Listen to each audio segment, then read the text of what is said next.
SOTU. That's the nothing personal word of the day. State of the Union.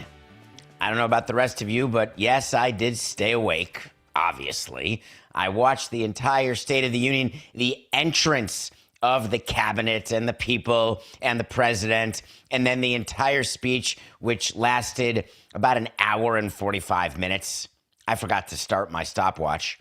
And then I watched the Democratic response, and then I did some reading and some checking, and I want to help.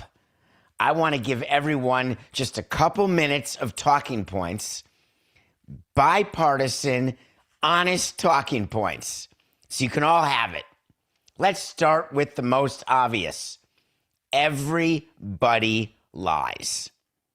You're going to read a lot about the fact-checking of last night, and I've got a laundry list of things in front of me that the president purposefully tried to mislead you during the course of that speech, trying to make you feel better about your economic standing, trying to make you feel better about your safety, trying to make you feel better about all of the things that may cause you to change who it is you support in midterm or presidential year elections.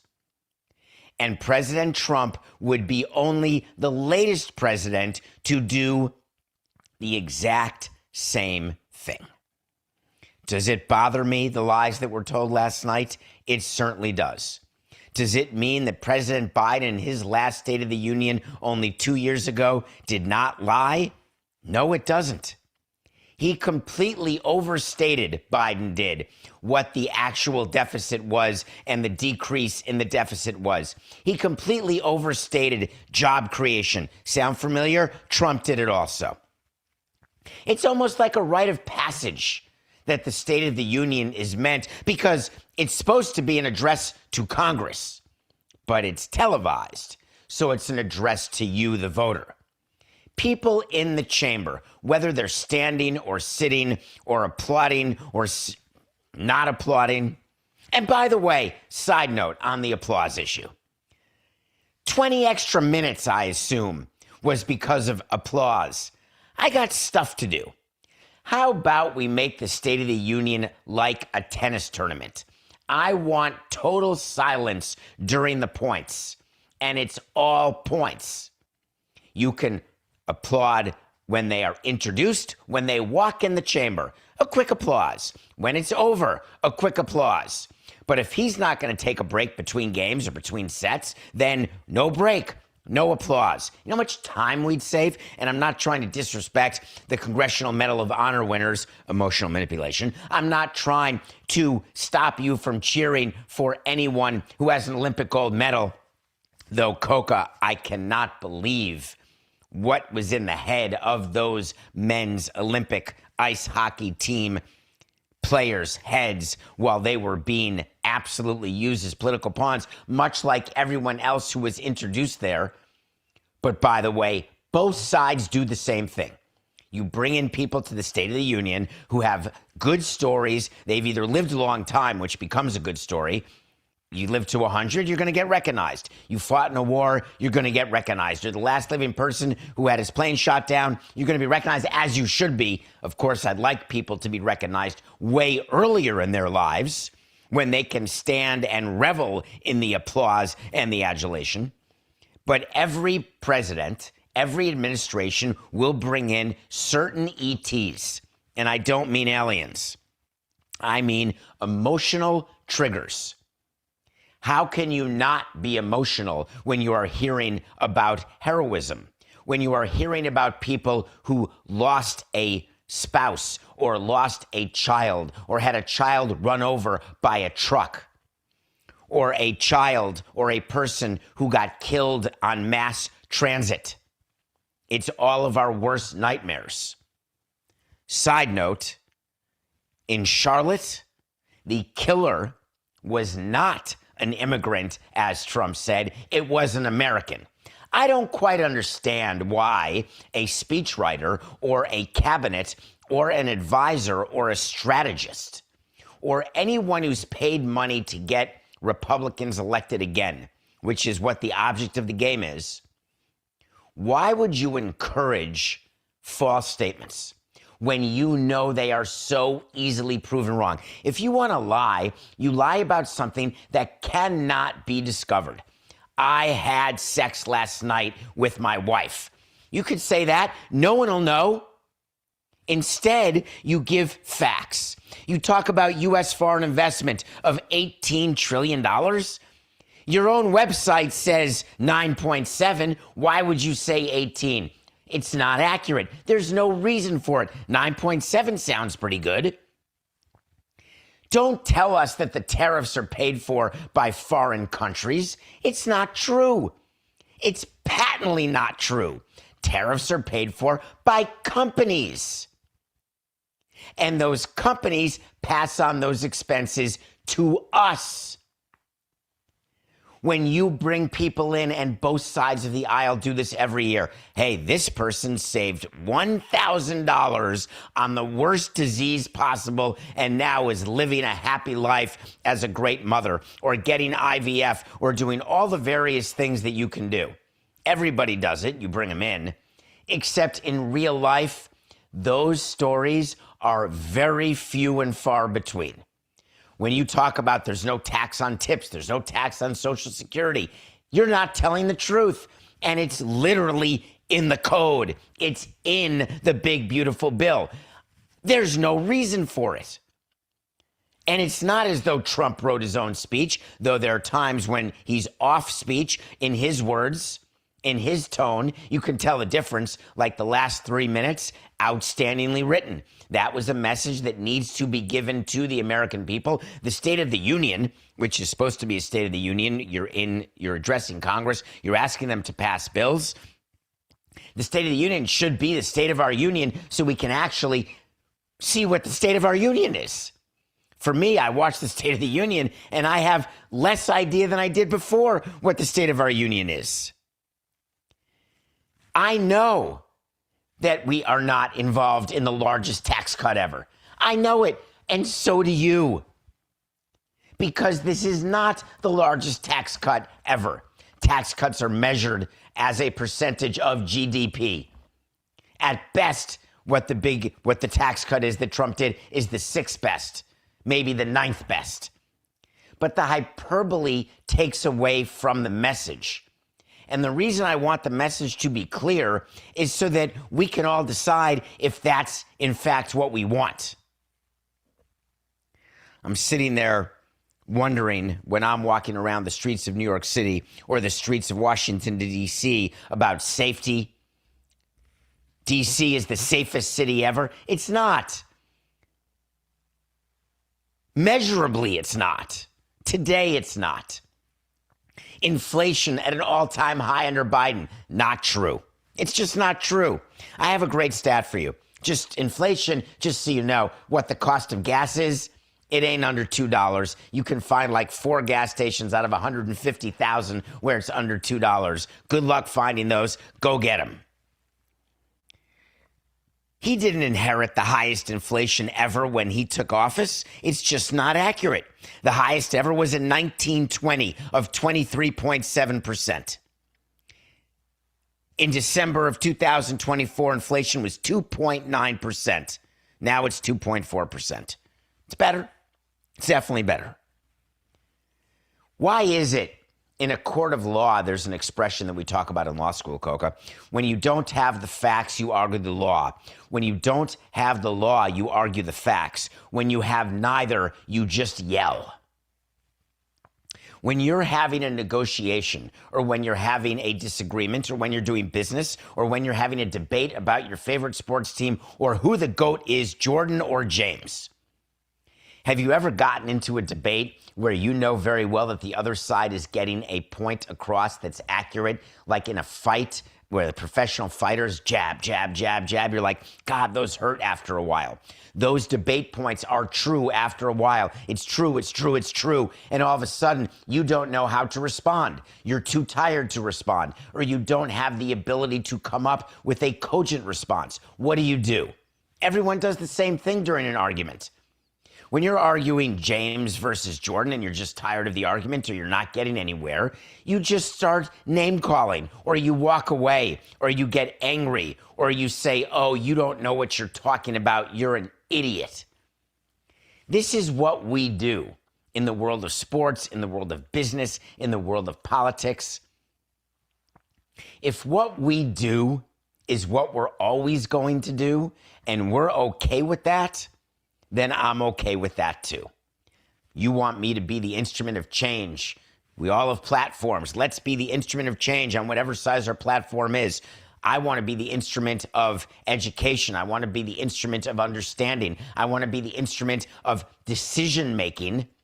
But how do I go and change people who are so irrational that facts, law, rational thought has zero impact? Where do you go from there? The answer is you go away. So I'm watching the State of the Union and I'm thinking to myself, I'm not sure I understand what we're trying to accomplish. Today is my sister's birthday, Coca. She would have turned 61. She died very young, too young of non-smoking lung cancer, just bad luck. And I'm thinking about her today. And a shout out to her 3 kids, my nieces and nephews, and her widower, my brother-in-law. I would just say that when birthdays are hard, they're hard for everyone, in my opinion. I'm not a big birthday guy. My birthday's tomorrow, Coco. We'll talk about it later when we do a show together. But not a big birthday guy. Don't like watching sand fall through the hourglass. You know I'm a big time guy. And what I kept thinking about with the State of the Union was the time that I'll never get back. And it reminded me when we would have pitchers, and it didn't happen with position players, but it happened with pitchers more often than I wish to admit. Have you ever watched a baseball game where the pitcher has no command? And Coca knows about this, of course. Ball 1, ball 2, ball 3, ball 4. Oh, God. And then the next guy. And then they step off. Thank God for the pitch clock. But remember, I didn't have that when I was running a team. And so the pitcher steps off. And then he throws to first. And then steps off, and then the catcher comes to visit, and then ball 3, and then you walk another guy. And meanwhile, you're sitting there for like 15 minutes, and you're watching a pitcher who you scouted, who your people told you this is major league caliber pitching, and your scout told you, hey, this is someone who should play on your team. And then your manager chose to pitch that particular pitcher. What I thought to myself every time is, how do I get this time back? How do I possibly get the time back that I just wasted watching this disastrous performance? I thought that a lot. Of course, they're human beings. Hits happen, home runs happen. I never got the feeling when we had pitchers who would go a third of an inning and give up 5 runs on 6 hits. I never got the feeling that my time was being wasted. I just got the feeling that my evaluations and my front office was bad and I was bad. But walking players, it was always one of those things that drove me crazy. I saw a sign, Coca, at the Washington Nationals spring training, and it hung up in the bullpen. I should have told you I was going to call for this because then we could have had it ready to show people, but I'll just describe it to you if you're listening to this. It said, "We don't care how fast you throw ball 4." And I just said, amen, brother. I don't know why I got onto command because I'm starting to look at box scores for spring training. Command's everything. The reason command is everything, I think about this all the time. People say you command a room. You are in command. Pitchers have command. It's something that you require of somebody. I command you to do that. I like the word because I like being in command. I like having command. And I like making sure that command is not wasted. When you are in a business situation or doing a business deal or doing a trade or signing a free agent, we talk about leverage in negotiation, but command in a business deal is when you are calling the shots about speed of deal, evolution of deal, form of deal, the makeup of the deal, cash, stock, timing of payments, etc. I've been reading for what feels like forever, but I know is not, about Warner Brothers Discovery and their sales process. I've been reading and spending time talking on Sporting Class with John Skipper and Pablo Torre about this deal, and something came up this week that is very important in terms of this particular deal. I don't want to say it matters to you, because how much do you care? I was thinking about this last night, Coca. If Netflix buys Warner Brothers Discovery, or if Paramount Skydance buys Warner Brothers Discovery. Side note, I do work for Paramount Skydance, CBS Sports HQ, Major League Baseball analysis. Thank you. What is the impact to your life? Now, you'll hear from actors, whether it's Mark Ruffalo or James Cameron, the director, and they'll tell you it is total REM. It's the end of the world as we know it if anybody, Netflix, Paramount, if any of them buy Warner Brothers, because it will be the end of studio movies, which it won't be. It'll be the end of people going to theaters, which it won't be. That end is just going to happen anyway. So what impact? There is a governmental agency, a regulatory bureaucratic red tape layer that looks into transactions under the premise that they are going to protect the consumer, under the premise that they don't want any monopolistic tendencies to impact pricing, because that is a great talking point for people who vote. Do you see the through line to the first story about the SOTU, the State of the Union? Do you see that it's all about making sure that you feel better about your lot in life, that you don't think you're getting screwed, that you think the process is fair and full of integrity? Wait a minute, it sounds like I'm talking about gambling. The through line through all of it is, what do we do to make sure that you don't realize the truth about what it is that's happening to you and your wallet? We do it all the way up and down the business chain. This isn't about companies as big as Warner Brothers or Paramount Skydance or Netflix or any of the tech companies or companies as big as your corner locksmith. Everybody is doing the same thing. The thing about the Warner Brothers Discovery sales update is people keep getting surprised. And I was talking to someone last night, Coca, about this transaction, because Paramount has now raised its offer for Warner Brothers Discovery. So what they are now saying, Paramount, is, we'll go to $31 a share. That means that if you own a share of Warner Brothers Discovery and you sell to Paramount, you will get, and this deal gets approved by the board of Warner Brothers Discovery, then you will get $31 for every share of stock you have. That is the theory when they say this is a per share deal. And then you have to think to yourself, is it cash or is it equity? Meaning, do you get shares in a different company? Like, does it convert to shares in Paramount, or are you getting actual cold, hard currency?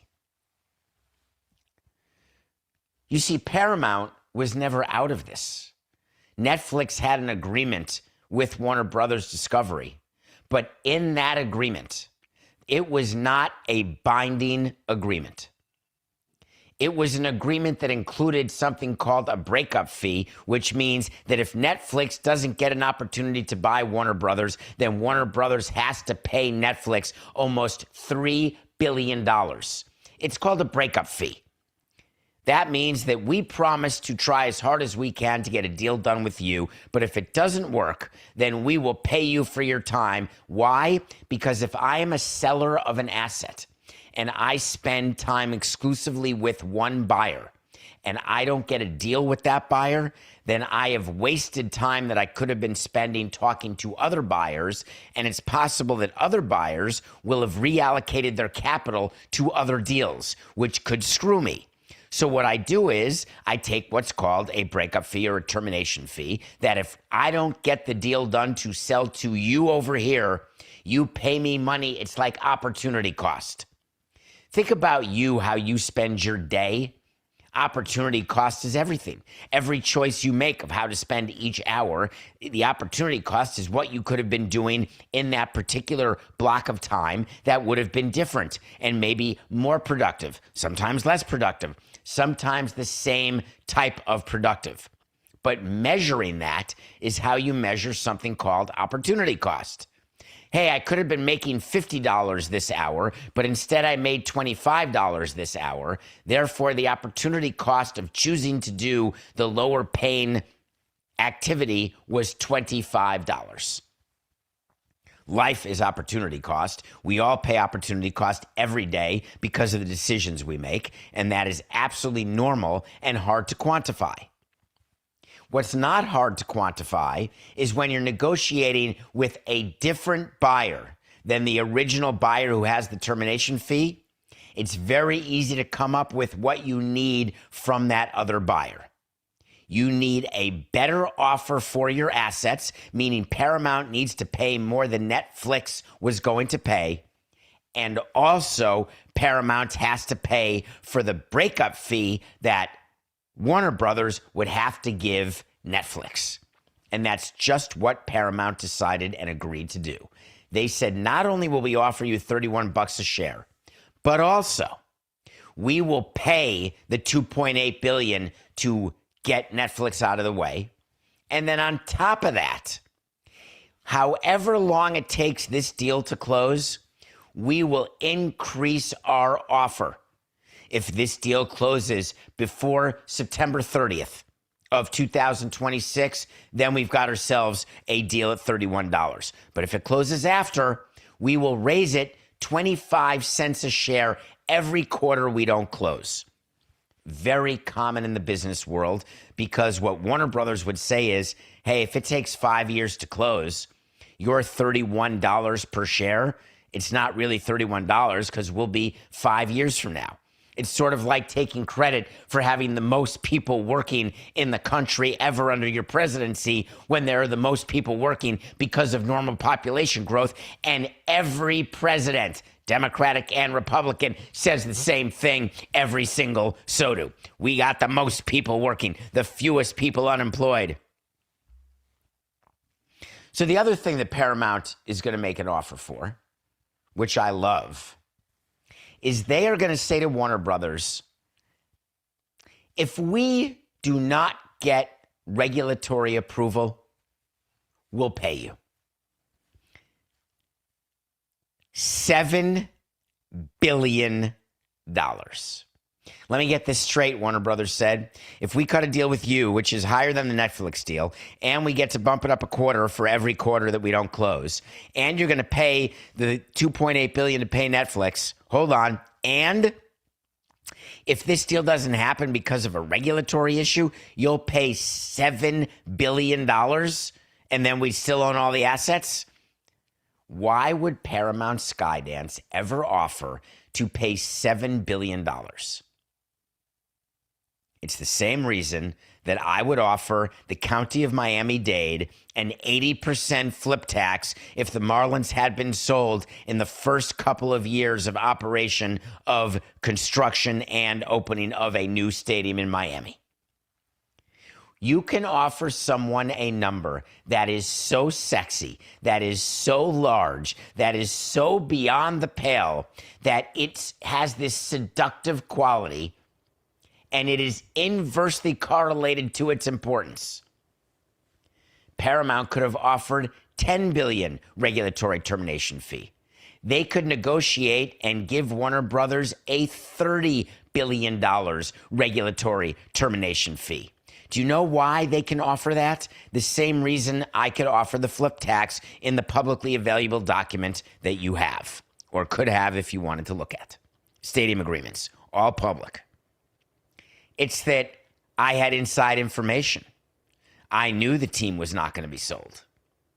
The same way that Paramount Skydance, in order to offer $7 billion as a regulatory termination fee to Warner Brothers Discovery in its latest offer, has to know there will be smooth sailing, Christopher Cross style regulatory disapproval. Don't be ridiculous. You think it was a coincidence that Skydance appeared at the State of the Union?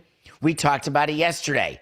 You may be completely offended and mortified and angry about the president and the way he talks and the level of racism that he has. He is a racist. You know this. It's fine. A accused pedophile, whatever word you want to use.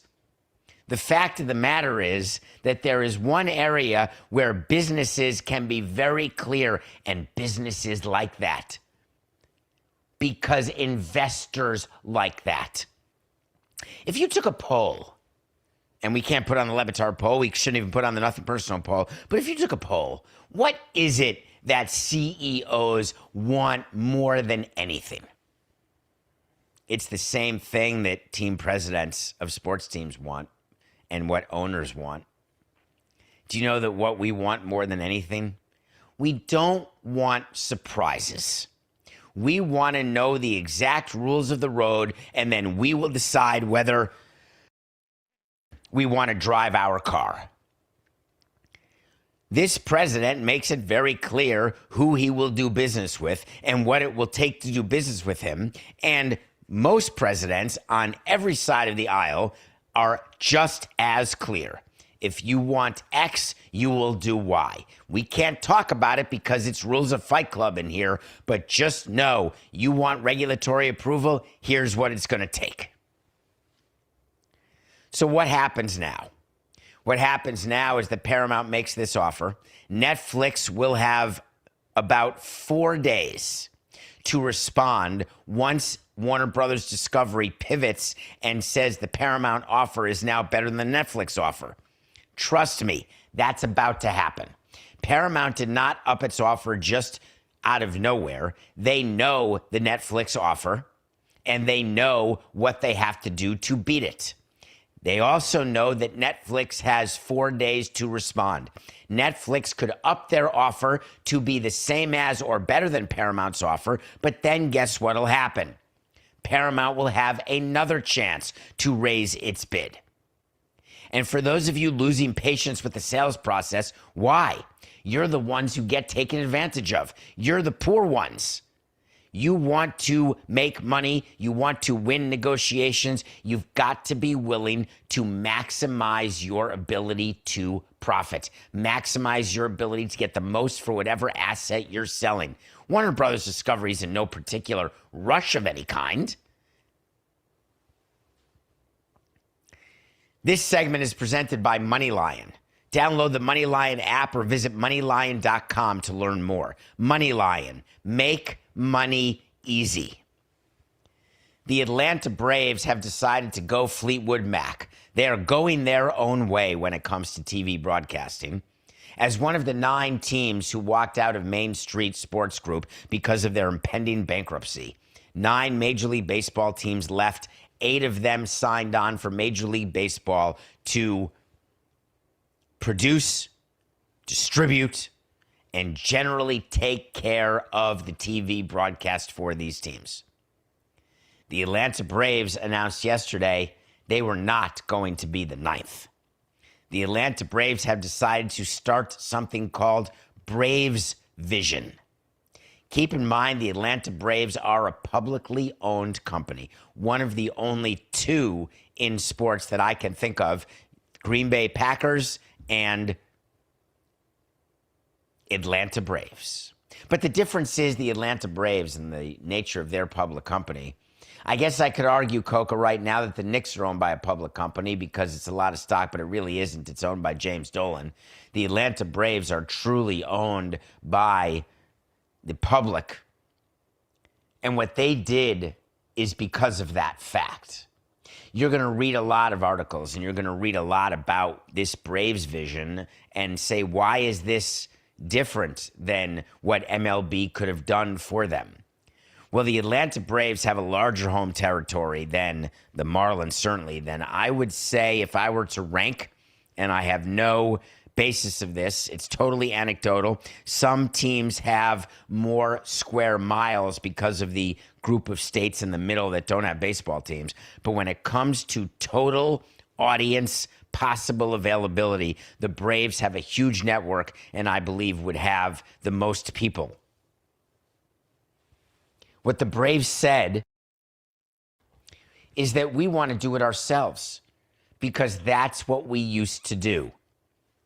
Think about the history of the Braves for people who are my age. So there's about 37% of you listening to this who remember very well Ted Turner and the start of TBS, the start of TNT. Many people, the 37%, remember when the Braves were the only team that you could see on TV that wasn't yours. You had the Cubs on WGN from time to time, but you had the Braves on WTBS almost all the time.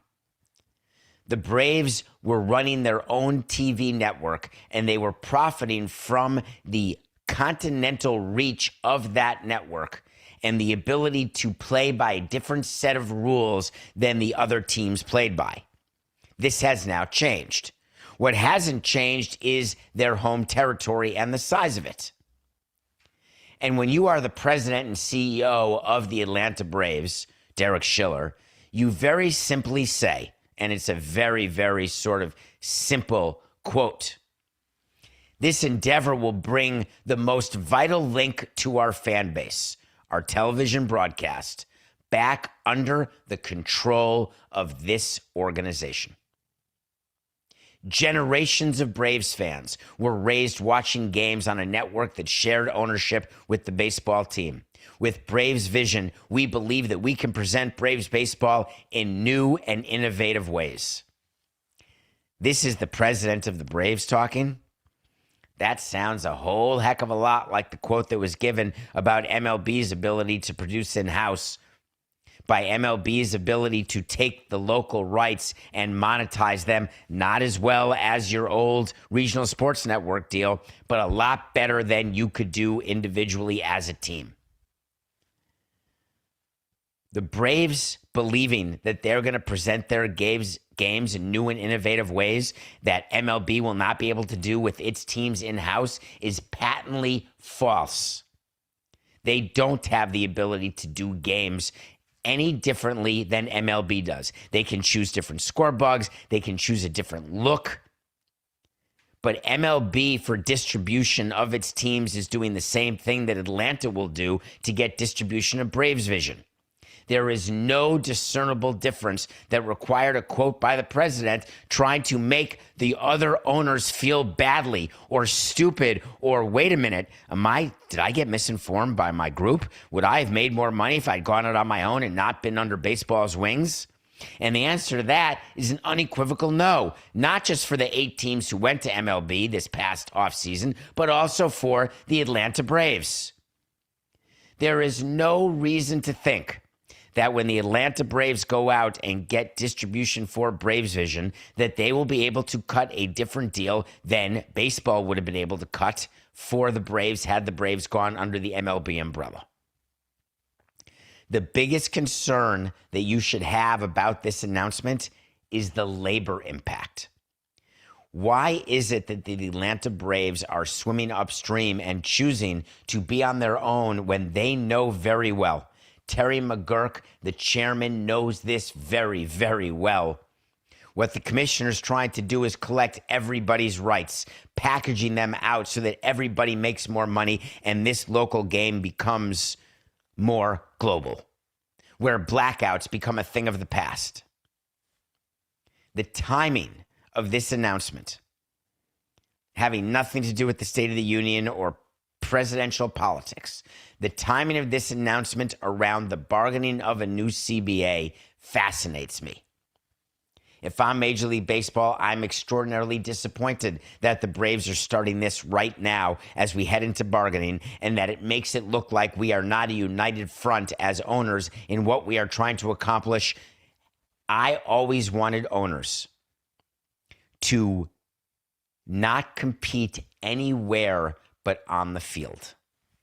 It never worked for me, Coca, because owners fight about ego. They fight about placement in rooms. They fight about amenities. They fight about so many things. This gets added to the list. If you apply and buy Braves Vision, you will be counted as one of the aiders and abettors in what your organization is attempting to do. And this is not, do not misunderstand. I'm not telling you that Braves Vision is going to fail. I'm not telling you that I wouldn't have done something like it had I been the Braves. What I am telling you is that going into a CBA, unity matters more than any incremental dollar you can make by cutting this sort of Braves Vision deal versus going with MLB. Unity will get all teams more money. Unity will get all teams, therefore, in a better position to compete on and off the field. I don't reserve my contempt for anybody in the NL East. You know my view of the Braves and the Phillies and the Mets. Easily, you know that. I am not telling you this about the Braves because of my predilection to not like the Braves. I'm telling you because this move is being celebrated, and to me, it should be stoned. Let's do a review, Coca.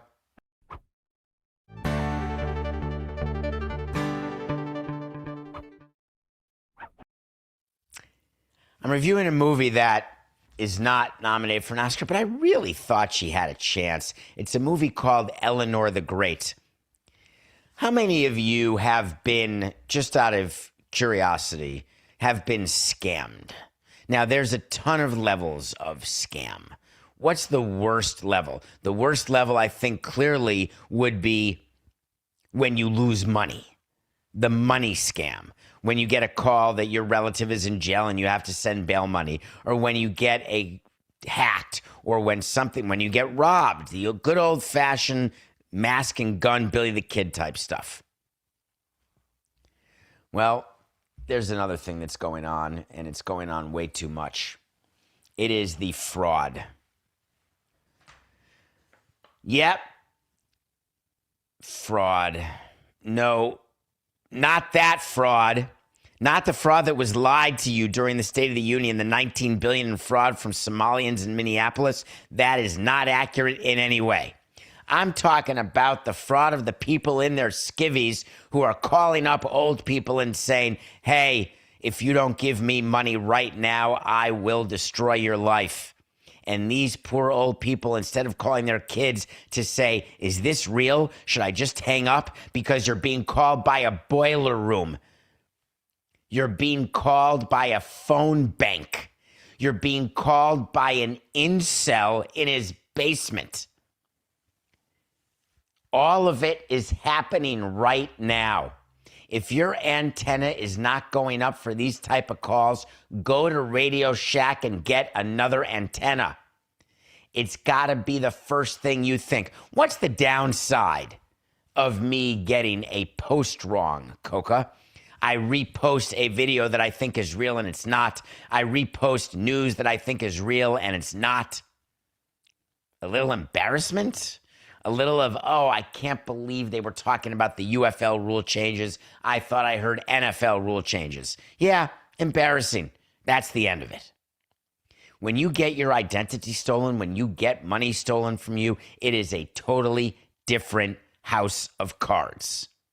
This movie has June Squibb as the lead. She is an octogenarian who is acting and giving us performances that are Oscar worthy, and I am here for it. This is about the story of a woman who fights back from a wheelchair. I'm going to watch Armed Only with a Camera. Schedule note. I will be back on Tuesday. Interestingly enough, and Coca, we can discuss this later when we do a show together, but I am going far away shortly, and I'm trying to figure out if I can run a marathon without training. I'll get back to you on that. But when we're back and we do a live show on Tuesday, We're going to review one of the Oscar-nominated shorts called Armed Only with a Camera. Go find it. It's available, either HBO Max or Netflix. It's called Armed Only with a Camera. Rick Carlisle's in trouble, Coca. Rick Carlisle is in deep, deep trouble. You see, he went on the air. I've been on this station, 107.5, The Fan. Great station. Maybe it's 107.5 in a different place I've been on. Though I'm sure I've been on in Indianapolis. I'm sure of it. Anyway, Indiana Pacers have a coach. His name is Rick Carlisle. Rick Carlisle did an interview on 107.5 The Fan, and it was very, very bad. It basically said that the NBA, when it comes to fining teams, when it comes to tanking, when it comes to disciplining players, they don't know what they're doing. You see, the Indiana Pacers were fined $100,000 on that same day when the Jazz were fined $500,000 for tanking, and Adam Silver put up a red flag saying, "Gnug, we are going to stop this tanking. Stop the tank. Stop the tank." Well, Rick Carlisle was like, "Why are you fining us $100,000? We didn't violate the league participation policy. What are you talking about?" It turns out they're talking about a player named Aaron Nesmith. Knick fans may remember him very well. He can get very hot in a particular fourth quarter. Aaron Nesmith was not in action during the game in question because he was hurt. And what the NBA is doing, acting like the IRS, once in a while, we're going to pull your file, maybe even do an audit, maybe just keep you on the phone while you answer a bunch of questions. We don't know, but we are going to go full Will Ferrell in Stranger Than Fiction, and we are going to figure out how to find the person making the donuts. And that's exactly what the NBA did. The NBA decided that they were going to be judge and jury, and they hid behind their own doctor. The NBA brought a doctor in, and the doctor was like, "Hey, man, this guy can play." Meanwhile, the Indiana Pacers had made it very clear that Naismith could not play, that he was hurt. He couldn't hold the ball. The NBA saying that he was not hurt, and then saying they have an independent doctor who is deciding whether or not a player can play. Our doctors and trainers are with the players every single day. You're going to bring in a third-party, second opinion doctor who has no privity whatsoever, horizontal or vertical, to these players, and then tell the NBA, "Hey, man, I think you should probably fine him. This guy was totally fine." So Rick Carlisle calling out what the NBA did was not optimal. But when Rick Carlisle was finished, listen to this bomb that he dropped. This is Rick Carlisle. We asked them if they wanted to talk to Naismith, and they said they didn't need to, which was shocking to me. And during the interview, they also asked if we considered medicating him to play in a game. Hey, dude, we're 30 games under 500. That's a surprising question. Can you imagine an NBA certified independent doctor goes into a locker room, looks at a hurt player and says, "You're going to do the Toradol, aren't you? You're going to take the full shot. I assume that you're going to do any of that to play, right?" Can you imagine being a team executive and asking a player to shoot himself up with drugs in order to play? Hold on, I'm trying to imagine. Oh, God, I imagine it. Oh, I can see it from here. Oh, it's so terrible. It's like a nightmare.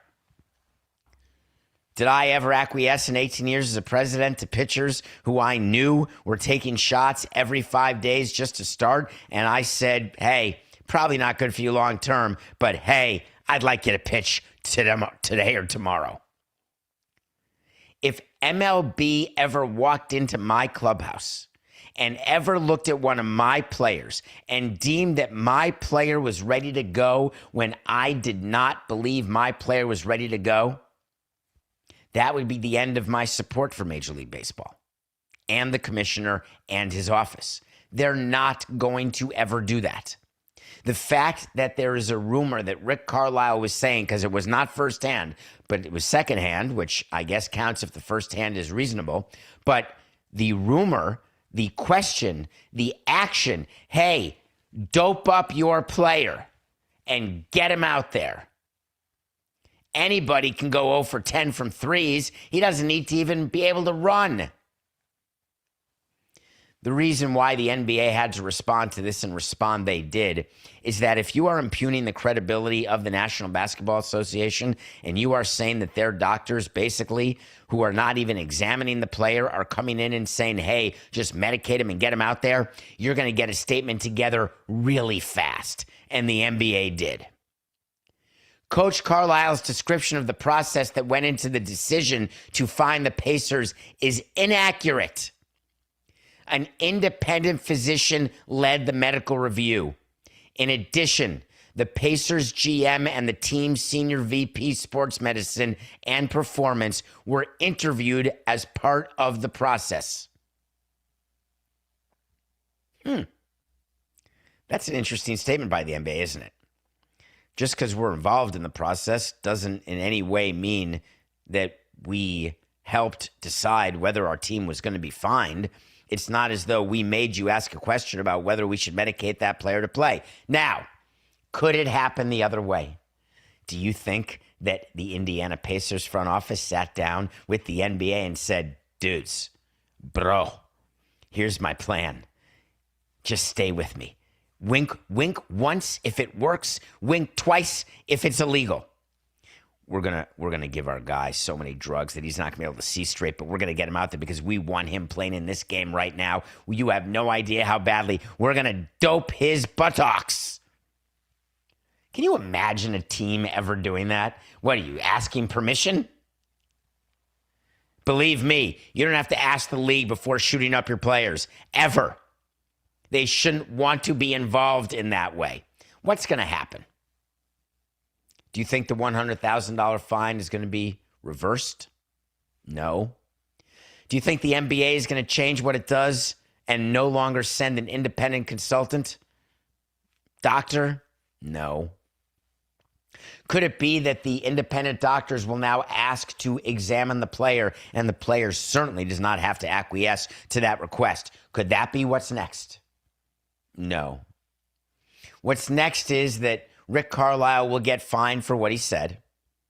The NBA will continue on its path and pretend that no one ever questions the credibility of the NBA, that no one ever wonders if what they're saying is true. No one ever wonders if what they're saying is agenda-laden. What does that remind you of? Oh, yeah. The SOTU, the fact checks, the lies, the purposeful statements that mislead you into thinking that certainly something is the way that they want you to engage with it, but the reality is totally different. Remember, it's not just Trump. It's every single president goes for the low-hanging fruit applause, brings in people who we can cry about and be thankful for. It is all an emotional manipulation. And you think, as running a sports team, that we're not a participant in that emotional manipulation? Yes. And you think that the league is not complicit in our emotional manipulation? It is. The shocking part of the Rick Carlisle description is that the NBA doing that would be so out of character and unnecessary. There is no reason for them to demand that you shoot up a player. None. Just make sure he plays 65 games. Cannot wait to do a show with Matthew Coca. And we'll do it after the break. Oh, God. I totally forgot this, Coca. Here I go. DraftKings Sportsbook puts you right in the middle of basketball's biggest star-driven moments.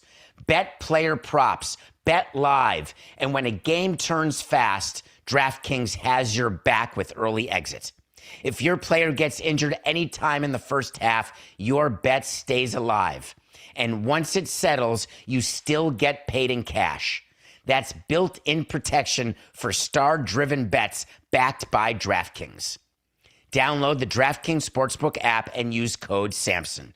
New customers bet just $5, and if your bet wins, you'll get $200 in bonus bets instantly with code Samson. In partnership with DraftKings, the crown is yours.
Welcome to Nothing Personal. My name is David Samson, and I am a prize fool.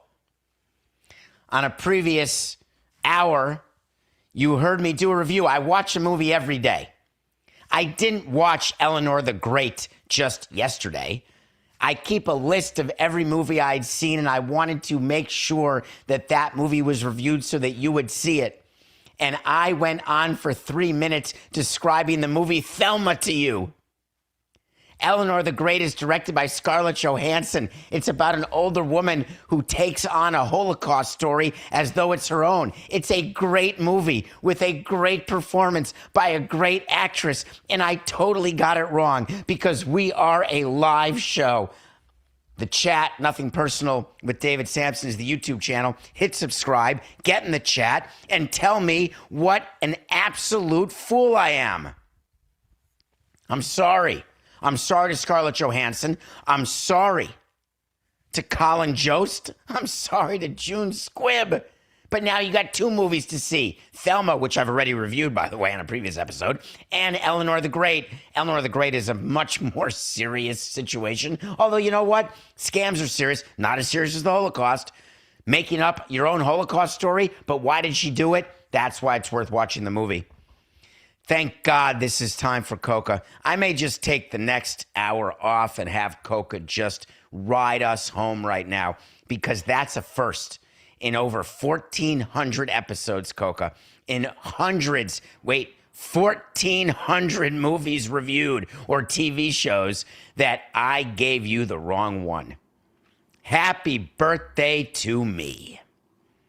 As you were doing the review, I felt as though I've heard you review this movie before, to the point that I looked it up.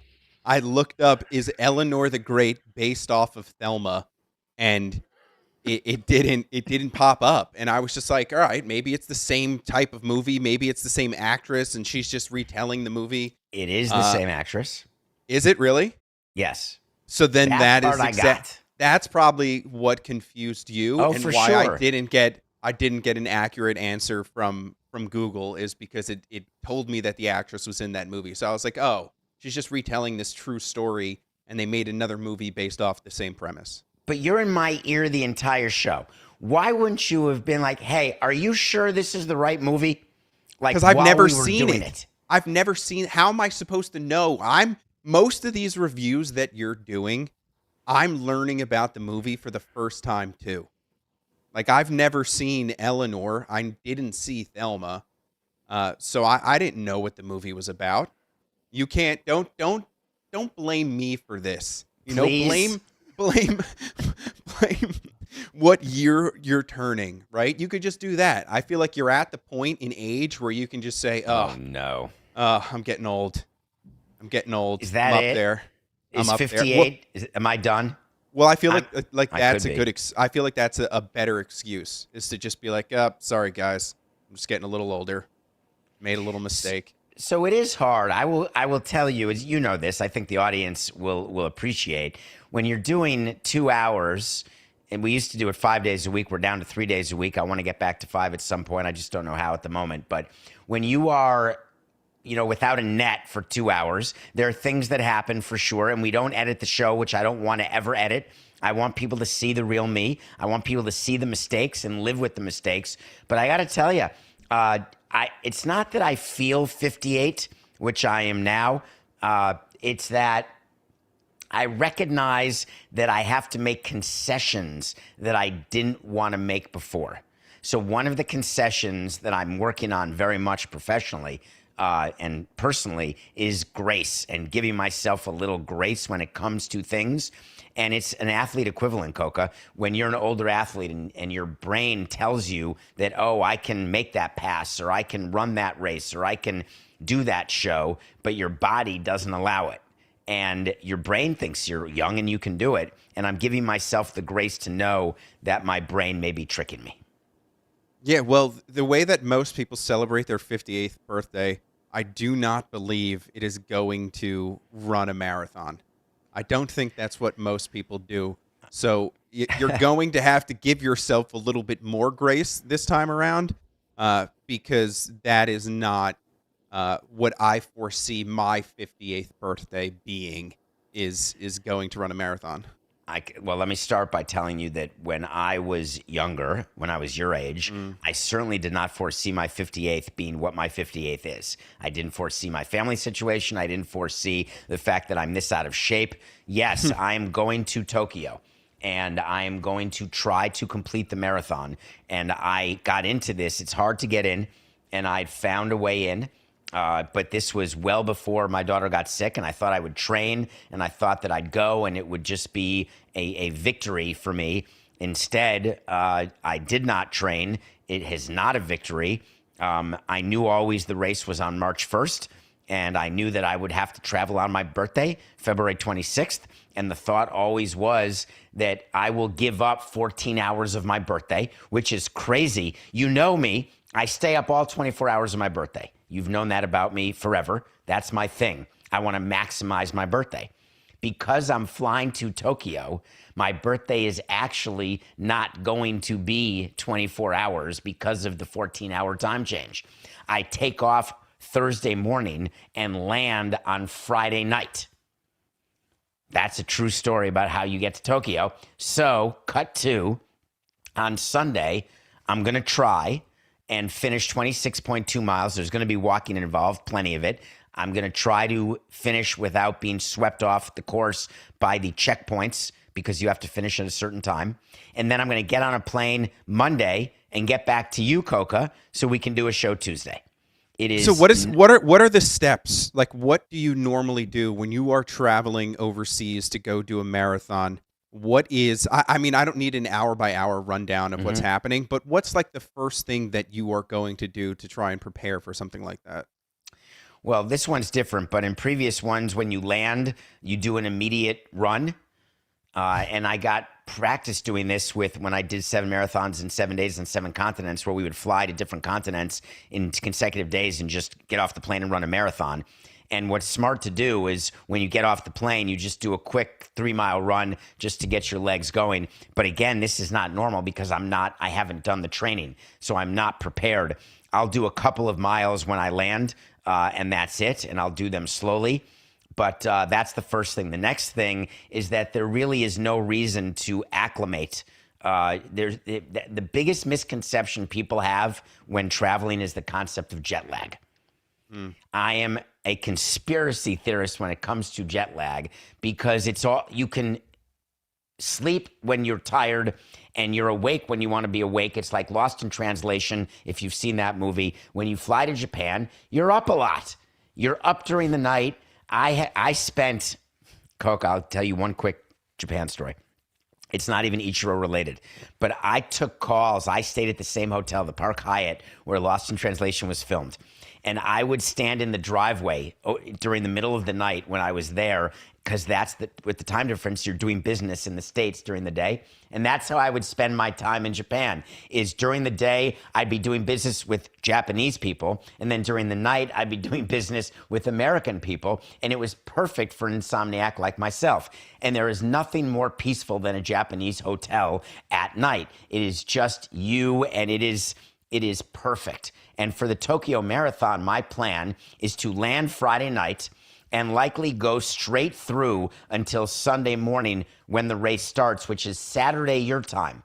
7:20 p.m. Eastern time Saturday night is the start of the marathon. And I'm going to have my phone with me, and I'm going to be on the course for a while. So there's a chance that your phone might ring. Well, good luck and happy birthday to you. 58. Do you think that's old? I don't. I used to, but now I don't. I don't like the toggle issue. I had to print out my bib. They do this QR code now to get a bib, and to open it on the email, there's a toggle, and there's toggles all over the world. You have to toggle with everything. And 1968 requires now the triple finger that's what you're talking toggle. About. You know what always confuses me with those? Why does it start with the year that we're in? Seems crazy to me. Because a baby is not toggling or scrolling the thing that we're talking about, but it always starts with that. Are year. Are you still young enough that you're a 1 toggler, or have you gotten to the 2 toggle yet? It is no. I'm down there because I'm in the 1900s, so I have to scroll. But are you? So you're a double toggle now? Yeah, I have to, because I have to get out of the 2000s. So I am a triple toggle now, and it's like the Price is Right showcase wheel. I mean, you have to do a real toggle. Like if you do a little nothing toggle, I could be like a 10 toggler. But I'm talking like the big toggle where you get the wheel to spin. I can get to 1993 on the first toggle. But then I can only get to 1974 on the second toggle because I don't want to miss 68. That's why the third toggle gets me to where I need to go. I think that the worst thing that Major League Baseball did was introduce ABS. And I think we're going to see this play out in real time. And I was one of the people who really wanted this system in baseball because of the way in which umpires are calling games. But when you watch these spring training games, it just makes every umpire look like a complete fool. That's all it does. I think yesterday the Yankees, earlier this week, the Yankees had played, and I believe they got 6 challenges right. 6 of them right. 6 for 7, I believe. There was another game where the second batter of the game was able to get 2 challenges right. So to me, it's just like, just go all in then. Just go all in and just get rid of having 1 challenge or 2 challenge and just give it a full challenge system. And then, people are going to get annoyed of all the breaks in the action, but you're going to get a more further. You're going to get a more accurate Go further, game. Coca. But it is becoming very clear to me that we are in a place where we are going to ask and ask and ask and ask and ask for things to make the game more perfect. And we are going to regret most of those decisions that we, the fans, have been begging for years. So go further for me, and let's play this out. So you remember the people, some old, some young, some fat, some thin, all of them with their hands on their knees, and they are leaning over. They're on a tennis court. You remember the person sitting on the chair holding the top of the net when the serve comes in order to call out let. Then you remember when they had a sensor and the man in the chair disappeared. Then you remember when there was a challenge system in tennis, and if a call was out, they all of a sudden had a thing on the board within 3 seconds with the ball, the line, in, out, move on. Now what do you see, Coca? What do you see in a tennis match? You know the answer. There's no more people with their hands on their knees. There's no more lines, people. It's all called with a sensor. And it all works quick. In baseball, what they're not telling you, because they don't want to talk about it with the umpires union, what this challenge system leads to is the end of the home plate umpire calling balls and strikes. There is no question about it. It's a matter of when, not if. There will still be jobs for the human beings, unlike in tennis, which is more of a volunteer. They get paid a bit when the tournament comes to town. But the unionized jobs will exist, Coca, because we're not going to have a robot, an AI robot, calling out safe when there's a play at the plate, or dealing with the human beings that need to be dealt with, or the lineup cards, etc. But balls and strikes, there will not be a challenge system anymore. There will simply be the automatic call of what is a ball and what is a strike. Do you feel like we're trying to perfect the game too much? No. That we're trying to get away from too much of what human error should be? Or do you believe that, the rules are the rules and we need a system in place that gets those rules down perfectly? Because you can see there are leagues around the world, right? In soccer, you have the VAR system, which people are starting to really hate just because you score a goal and then it can go 6 minutes while they're reviewing to see who's offsides. Let's bring on the rulers. Let's try and, find out if this is perfect. And it just ruins the flow of the action. And now you have in the NFL, right? The NFL wants to get some sort of centralized system where they can, make calls and a video official can throw a flag or pick up a flag or do these things. And now in baseball, it's the same thing where, the automated balls and strikes, to me, it still feels as if it is too slow. So if these systems are going to be in place, I think you need to fasten that up. It needs to get quicker. Well, it will, but Coca, you could just get the facts. AAA did ABS all last season. Their game time went up by 1 minute total. That's it. And so you're talking about human error. I'm smiling a little bit because do I think there's room for human error? No. If I can avoid human error, I want to avoid it. That's like asking me when I'm flying a plane to Japan, hey, listen, if the computers tell you that there's a plane in front of you, forget it. If you can see it, avoid it. If you can't see it, don't worry about it. No, I don't want there to be even a 1/1,000,000th bit of human error when it comes to the pilot of the plane I'm flying. I'm not interested in human error. If you can get me driverless cars where I know that there are not going to be any human errors, count me in. Do you know how many crappy drivers? We lived in Florida for all those years. How great would it be if there were no Floridians driving? It would be perfect. And I'd love to get to that. So, no, I'm trying to get to a world where the human error is completely eliminated. Well, you're talking about human error just in the simple fact of the people who are enforcing the rules, because human error is always going to be there when it comes to pitching and hitting. You're swinging at a pitch, you're throwing a ball, or else there would be no balls, right? Because a ball is essentially a human That's not an error. error. No, it's not. Not to me. And by the way, human error when you miss a ground ball, we've talked about this, physical errors versus mental errors. You miss a ground ball, you miss a ground ball. I'm totally fine with that. That's not the human error we're talking about. You're talking about if I know that I can get something right, and I don't mean getting a ground ball double play. I mean an out safe call. I mean a ball strike call. I mean a don't collide with a mountain call on a plane. That sort of decision, I am more than happy to make sure I get right 100%. What do you think is next? Like after ABS, we have the ghost runner, we have the pitch clock. What is next that you want to see in baseball that you feel as if right now is not there? And I'm talking strictly with the game itself, not contractual, not anything with the CBA negotiations. I'm talking directly with on-field play. I was going to say a shortened season, but I guess I'm not allowed to say that because you just set the rules. But I think that's what's next is a shortened season. But if you ask me from a rule standpoint what I would change, and I would standardize equipment even more than I do now. There is something that I fought for so many years. And you've seen a bit of it when you're trying the spider tack. You remember that with Garrett Cole and spider tack? And that MLB is trying to develop its own sticky substance for pitchers to use, which they still haven't quite done yet.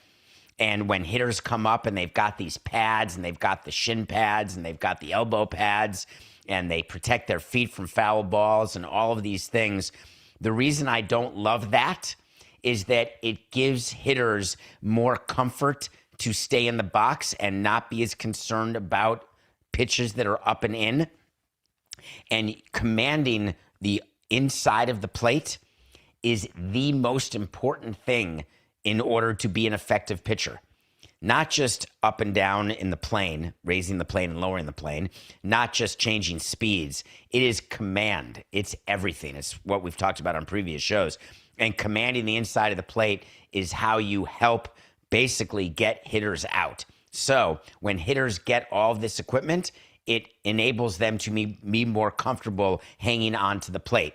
From pitcher standpoint, when they use illegal stuff, it gives the reason why spider tack was a problem, Coca, is that it caused the ball to move in a way that a hitter is not used to seeing. So when you can recognize, which is what Barry Bonds was so good at, he could recognize pitches, forget the steroids, that's what he was good at. And you know that it's going to be a sinker or it's going down and in, if you're a lefty, a back foot breaking ball. If you recognize the spin, but then the ball does something different because of a substance put on the ball by the pitcher, I don't want to allow that because that advantage is way too big for the pitcher. So I want to avoid all things that take away from the talent ruling the day. I want the juice baseball back. I think they need to find a happy. I think they need to find a happy medium. They need to find a happy medium in the baseball itself because every season can't be different for us, the fans. Like we can't go into a season saying, "Oh, last year the baseball was dead. This year the baseball, we're expecting the baseball to be dead." And then you have all these players who are hitting 40 home runs that never hit 40 home runs, and you're like, "Oh, is it the baseball? Is it steroids? Is this guy juiced? Is the baseball juiced?" I think they need to find a happy medium in just the ball itself because to me, it seems like it's the only sport, right? It's the only sport where you go in a season and you're like, what is happening? At least in football, they told us, right? They said, hey, the kicking ball, we're doing something different with the kicking ball. People didn't digest that information in the way that they should have done it, but they told us what was going to happen. And now kickers are hitting longer field goals, and we know what is happening. We know it's the football is different. The same thing should happen with a baseball. I should know going into the season what to expect. And it shouldn't take anything away from the player by saying, hey, this is the way the baseball was in, from 2000 to 2008. We're bringing back that baseball, and that is the baseball that we're using. But it can't be something where every season we have to try and figure out what is going on and what our expectations should be. It makes sense to me. MLB will tell you that every baseball that is handmade, and it's by a company that Major League Baseball now owns, but every baseball that's now made is made within the parameters in the rule book, and they're all going to be different, slightly different tensions. They all get rubbed up the same way. They all get mudded the same way by the clubhouse attendants. You will notice that the juiced ball that you're referring to was conveniently done in time to help the game recover from a work stoppage. So we could be headed for that same type of work stoppage, which will require something magical to try to make fans happy again, like a 75 home run season from Aaron Judge. That would be the type of thing that would go very well to fans being happy. That's too much. That's too much. I think a someone's 75 gonna have to break bonds. No, I think guys just hitting 60, like the chase for 60. Remember we did that with the American League where Aaron Judge was chasing the American League record, and they did the dual picture, and you're looking at this screen and you're saying, "Oh my God, he's about to hit 64 home runs. Can you believe it?" So I don't think he needs to hit 75. I think if you have multiple people, tracking for 50s and 60s, then we're in some sort of good place. But I don't need an 80 home run season to be that involved. So the last thing I will tell you about the ball and about whether it should be juiced or not is it's a huge problem for baseball because they've got a union issue. You don't hear from the union in football, and I'd love to ask Dominique this. When you are making rule changes that benefit the offense, how vocal is the defense within the union? And the other way, when you're making rules that help the defense, how vocal is the offense in the union? In baseball, the pitcher's wing of the union and the hitter's wing of the union are both really strong.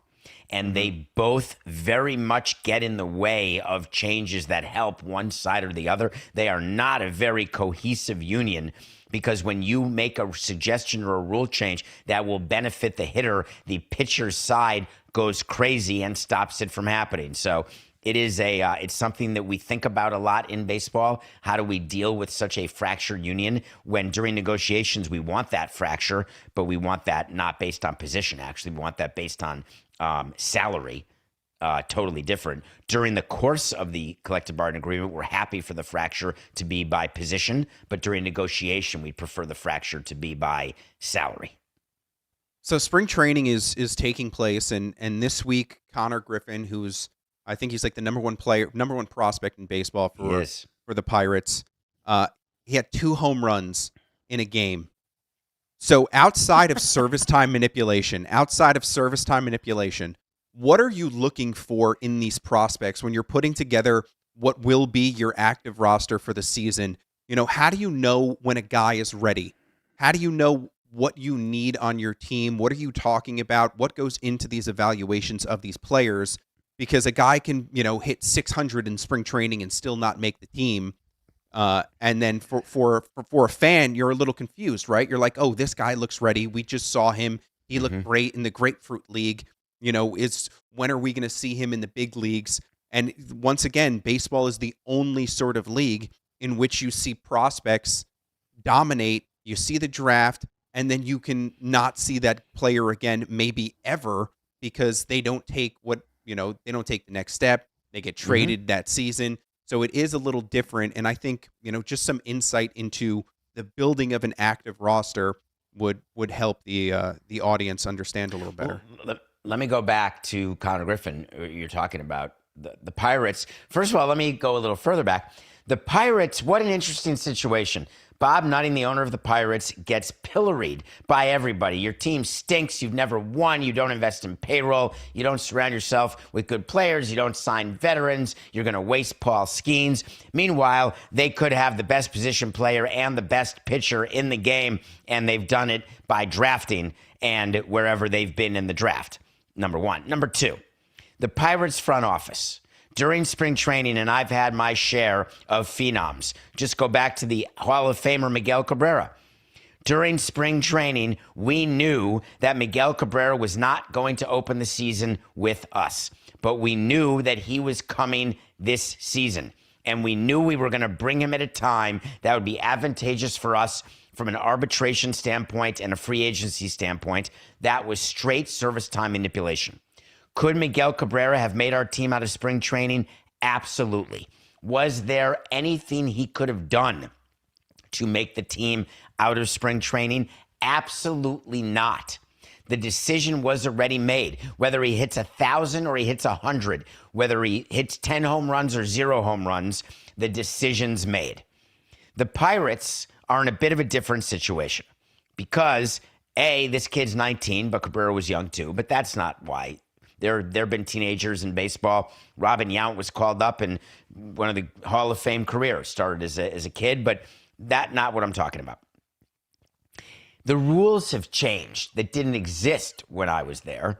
The rule about when a player gets full service time, that if that player wins Rookie of the Year or Cy Young, or that player is involved in MVP and there's rankings and how much service time and when a player's called up, the service time manipulation for second-tier players and below is still very much in play. But service time manipulation for the top of the top has been changed, and it's not really worth it anymore because you're not going to get the advantage. The only reason the Pirates will not start the season with him on the big league team is if they truly believe, meaning their development people truly believe, that he could use 50 to 100 at-bats in the minor leagues so that he can just get more seasoning, more looks, more variety of pitchers and pitches, more game day action. But in terms of manipulation for Connor, not happening. In terms of will he make a difference to the Pirates winning games, when you look at what the total is for the Pirates, and our friends at DraftKings could give it to us right now, the total with Connor and without Connor, I think you're going to see will be no different because it's baseball. It's not like having LeBron James join your team as a rookie and saying, oh, you're going to win 15 more games. So I think that you will not see him start the season, but he'll be up in April at some point because he's that good and there's no reason not to bring him up, especially because he'd likely get the full year of service time anyway. Why don't major league teams do better jobs of marketing these top prospects in the minor leagues? Try. Like, I never understood sort of how different the business is between an MLB club and its minor league affiliates and why there isn't more cohesion there to try and build up a team. So if you're a team like the Rockies or the Pirates are a great example of there too, where it's like you're trying to build some sort of brand loyalty and you make all these picks in the top of the draft. You know, if you're the Rockies and you get a player like Ethan Holiday, where it's like, hey, there's something attached to that name. Why isn't the major league club doing more to promote, hey, so-and-so is playing here, you know, you can go to the game for $5 and go watch him play? Hey, Coca, we do it all the time. It's called the Down on the Farm segment in the in-game entertainment in the bottom of the fourth inning, where you do what your minor league teams are doing and prospects to watch. We do it during the broadcast, during the minutes that we get of our own broadcast, where we can do a commercial or do a video of what our prospects are doing. But you know what? It doesn't matter. It just doesn't. As a baseball fan, you're a Mets fan. Mm-hmm. Tell me, who are the top 5 Mets prospects and where do they play? Do you have any idea? Yeah, they're on the team this year. That's a terrible. You know what I'm saying. But Yeah, the answer is you're not. And by the way, the number 1 prospect is playing at AAA in Albuquerque. Let's just pretend that's where it is, or AA in Jacksonville. Just pretend that's where it is. Are you on your way? As a New Yorker, you're going to get on a plane and go watch. But why aren't they close? Give me a break. But why? I'm saying why They're is trying now? Yeah, because like why isn't Geographically, AAA? Yeah, because why isn't AAA in Pittsburgh, right, or in the neighboring town of Pittsburgh, to be like, hey, you know, we need to call up a player, and he just gets in an Uber and comes to the stadium. But now you have guys who have to like get on a flight. You know, they may make the game, they may not make the game. Who knows what's going to happen? They can, you know, be stopped by TSA if TSA is working that day, or if the federal government says TSA can't work and TSA says we're still gonna work because the lines are too long. So it's just like, if there is, why aren't you building something in a neighboring town to where your team is? And then you can do that, right? Then you can have that sort of brand cohesion we're talking about. I would like to just make sure that you're telling our audience what you're thinking here is that you want 30 minor league towns to be in major league cities. So you want the Mets to have Citi Field, and then you want the Mets to have another stadium built in New York that seats 20,000, 15,000, 12,000, 18,000. And you want that stadium to be built in the same city and have the AAA team for the major league team playing on the same night. I just want to make sure that that is what you're saying. Well, I mean, do they have to play on the same night? Like, why couldn't you just have them play in the stadium when that team isn't there? Why do you have to build a brand new stadium? You can set up the schedule so that, I mean, listen, like, I always bring things back to soccer because I'm really involved in those leagues, Okay. but that's sort of what happens in the EPL, where you have the academy teams, you have the U21s, you have the U18s, you have all these teams that are playing these similar schedules, and they're playing it, but they're all sort of located, together. And that's because they have these academies and these training facilities. But I think you can set up a minor league baseball schedule where you're having the AAA teams playing in those host cities, where you don't need to build a new stadium. I'm just trying to make this thing work where it feels as if we are growing the game more, especially for fans But of those overall teams. attendance, I mean, Coca, I hear you, but if you combine minor league attendance with major league attendance, it's not even close. Of course, there's more games, but if you look at the number of people, why wouldn't we look at the number of people? I mean, that's how you measure it. How many people are engaging with baseball on an annual basis? And I'm not doing a commercial for the players or for the commissioner, but you're ignoring and you're trying to shut down all these great cities that are just not major league cities, but they're fun as hell to go to and go to a minor league game. I mean, I have family and friends in Appleton, Wisconsin. You're like, forget Appleton, move it down to Milwaukee. Move that minor league team down to Milwaukee. I'm talking about AAA. You still have every other league that there is, because baseball So has all these Vegas, different Albuquerque, levels. Vancouver, Portland, Jacksonville. You want all of those cities. I'm just trying to make sure that I'm giving you a chance to change the take, but you want all those cities to lose their teams. And for them, those are their major league teams. They love going to games. They love watching the players, whoever they are, whatever team they're affiliated with. You're saying get rid of all of them and move them all to their major league counterpart. I mean, well, that's where they're going eventually. Like, you're not converting those you're not converting those fans into actual fans of the team, right? Like, No, people they're fans of their own team, of that AAA team. The Oklahoma City 89ers. Oh, wait, that's funny. So now you care about the minor leagues. Now you care about teams other than the Marlins. So that's what I'm saying. So it's just not. so I'm well, not. we owned so I'm, one, so I so did. I'm not really falling for this. You are the knight in shining armor who's standing up for the minor leagues here. Oh because no! Because listen, if you can do it, you would do the same thing. No, I wouldn't, because I wouldn't want the wear and tear on Marlins Park. I absolutely would not want to have games every day. It's way too expensive to open that ballpark for a minor league game where the attendance would be even lower than for the major league game. But just take Yankee Stadium, take a place that sells out. So Citi Field, you're not going to get 38,000 to 45,000 people to watch, not Lindor, not Soto, and instead watch the prospects that you may or may not name. So they just would never do that. It's too big a facility. And which got me thinking, Tottenham, where do they play? Do they have their own stadium? Yeah. Yeah. Where do they play? Mm-hmm. Tottenham. Okay. It's called Tottenham Stadium. So Yeah. there's no naming rights. They have no naming rights. Outrageous. So does Hotspur their Stadium. academy play in the same stadium like the kids? They play their home games in front of an empty, 60,000 seat stadium?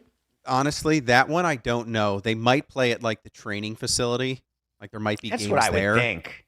There might be games there. It's just so but I'm not- expensive to open up these facilities. Like Wembley. Is there an EPL team that plays at Wembley? There's got to be.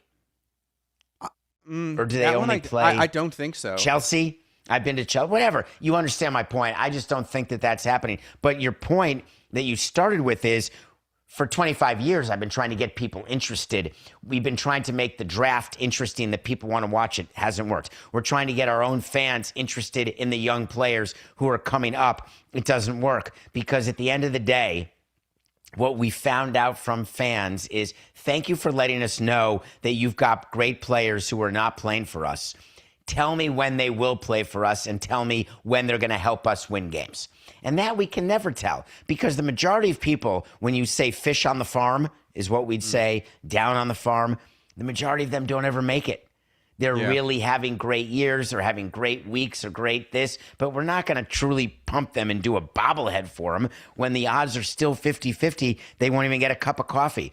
So it is a major part of the disconnect between how baseball is run and how other sports are run that fans don't often think about. The amount of money we spend on players who end up not giving us any return on our investment is tremendous. God, it's so tough. It's so tough to draft right when it comes to baseball just for those reasons. Like you land the number one pick in the draft and you feel as if you're going to get like this can't miss prospect. And then he's the ultimate miss prospect where it's just like the guy just fizzles out. You know, his fastball doesn't move the way it should move. He has no command. You know, or he's a batter and he can't read major league pitching. He can't read. That sucks. And you have it in the NBA, don't you? I mean, I know you have it in football. It's way different. It's less. Way, but do you way remember? different. I'm going to give you a name of someone that requires multiple toggles. He was an offensive lineman, and he was drafted, I believe, by the Packers or the Jets. And his name was Tony Mandich. I think this was before you were born. He was a can't miss player. Mandarich. Yeah. Can't miss. Missed. NBA players, top of the draft. Sometimes you miss. Now, baseball, we do the studies on this because we talk about it at owners' meetings.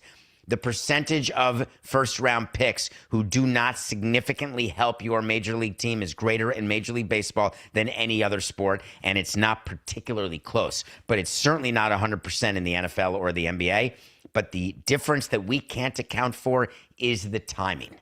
We'll draft a guy, and it will be years before we know whether they stink or not. In the NFL, it's months. When's the NFL draft? In June?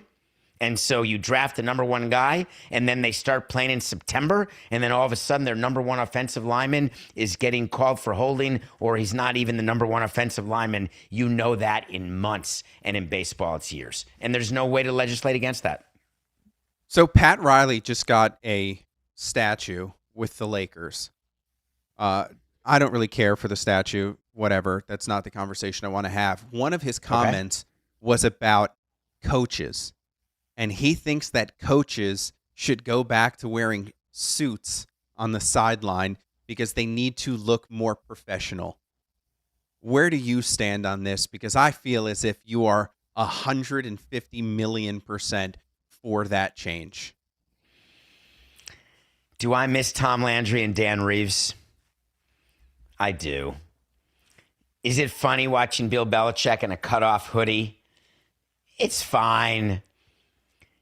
Let me tell you about this and this story about dress.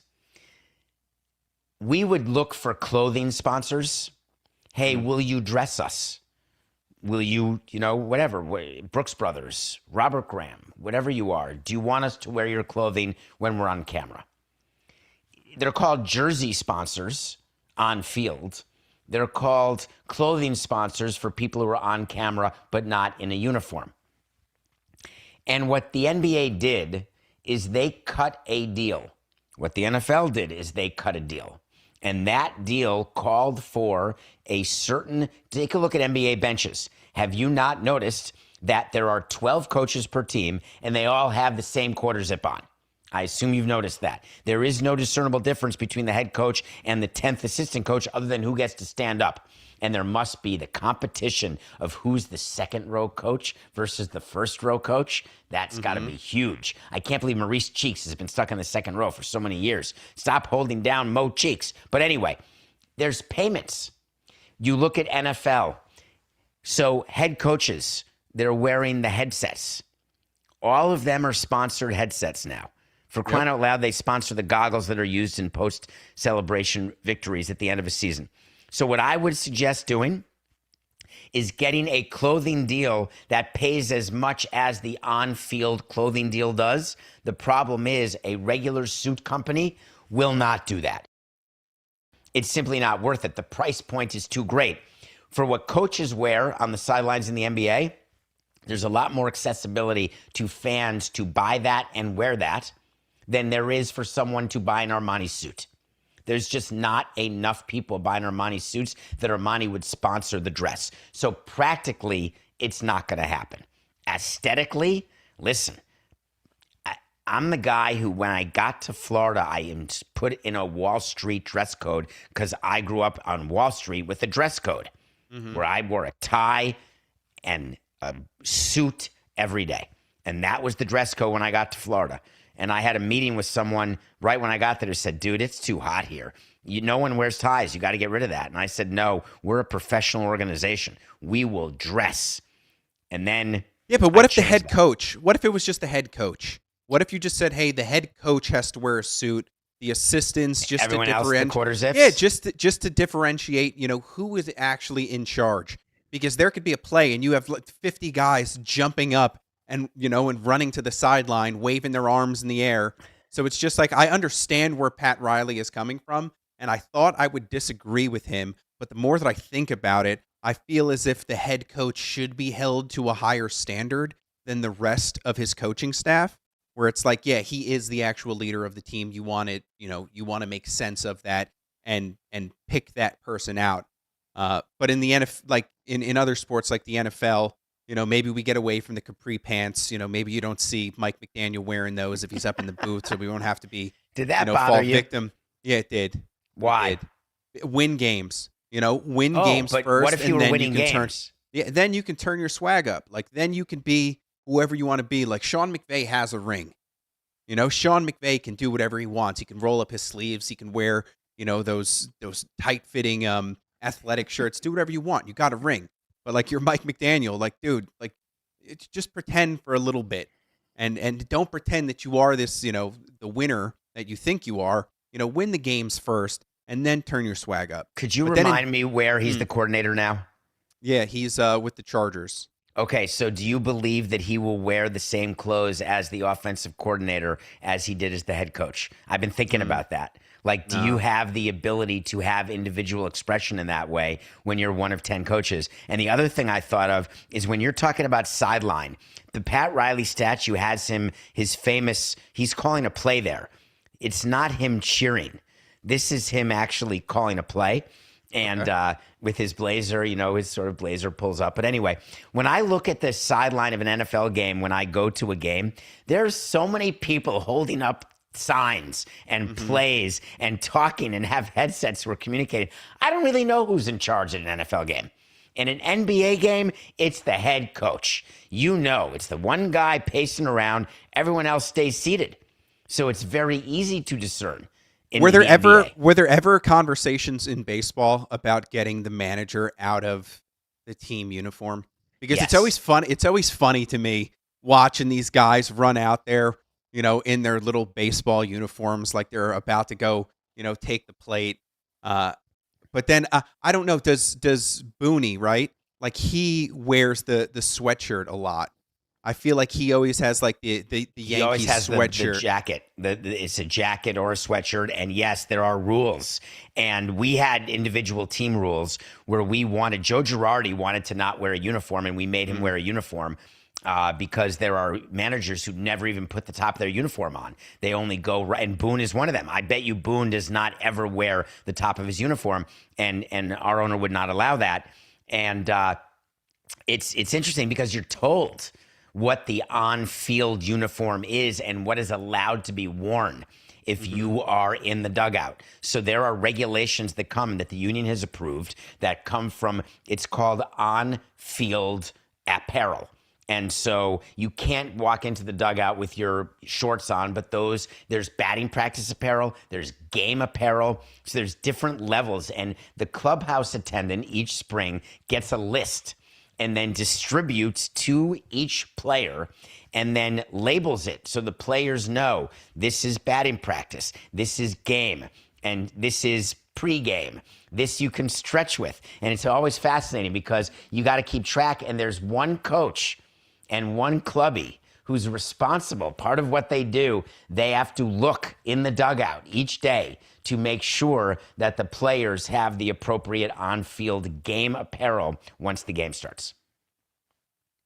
Little known fact there. It just makes it always makes. Who was the Braves coach manager who always did this in the Leo Mazzone was the pitching coach.